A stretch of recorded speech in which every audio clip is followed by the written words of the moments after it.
വളച്ച് വളച്ച് വണ്ടി നിന്നാണ്.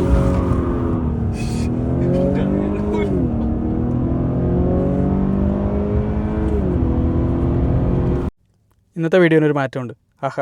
ആൾ മാറി. ജോലി കഴിഞ്ഞിരിക്കുമ്പോഴായിരുന്നു എൻ്റെ കൂട്ടുകാരൻ എന്നെ വിളിക്കുന്നത്. അവൻ്റെ അക്കൗണ്ടിൻ്റെ എയർ ഇൻടേക്ക് മാറ്റിയെന്ന് പറഞ്ഞുകൊണ്ട്. പിന്നെ ജോലിയുടെ ക്ഷീണമൊന്നും നോക്കിയില്ല, ഒറ്റ പോക്കായിരുന്നു. വണ്ടി ചെക്ക് ചെയ്തു, സെറ്റ് സാധനം. ആ എയർ ഇൻടേക്ക് മാറ്റിയത് കൊണ്ട് തന്നെ ആ ഇൻടേക്ക് നോയ്സൊക്കെ നമുക്ക് അടിപൊളിയായിട്ട് ക്യാബിൻ്റെ അകത്ത് കേൾക്കാമായിരുന്നു.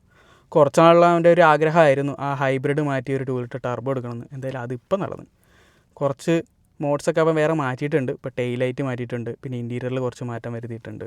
പിന്നെ ഈ വണ്ടി 2 ലിറ്റർ ടർബോ ആണ്. നമ്മുടെ ടൈപ്പ് ആറിൻ്റെ സെയിം എൻജിൻ സീരീസിൽ വരുന്ന എൻജിനാണ് ഇതിനകത്ത് വെച്ചിരിക്കുന്നത്. പിന്നെ അക്കോർഡാണല്ലോ, അതുകൊണ്ട് തന്നെ നല്ല കംഫർട്ടും ഉണ്ട്. പിന്നെ ആ ടൈപ്പ് ആറിൻ്റെ എൻജിൻ ആയതുകൊണ്ട് തന്നെ പെർഫോമൻസിന് പഞ്ഞുമില്ല. പിന്നെ വേറെ എന്ത് പറയാനാ, വണ്ടി ഓടിച്ച് നോക്കിയപ്പോൾ തന്നെ എനിക്ക് ഭയങ്കരമായിട്ട് ഇഷ്ടപ്പെട്ടു.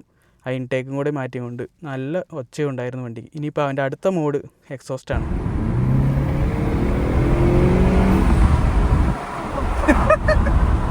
ഇനി സ്പോട്ട് കാലോട് കേട്ടോ, പുറത്ത് നല്ല സൗണ്ട്.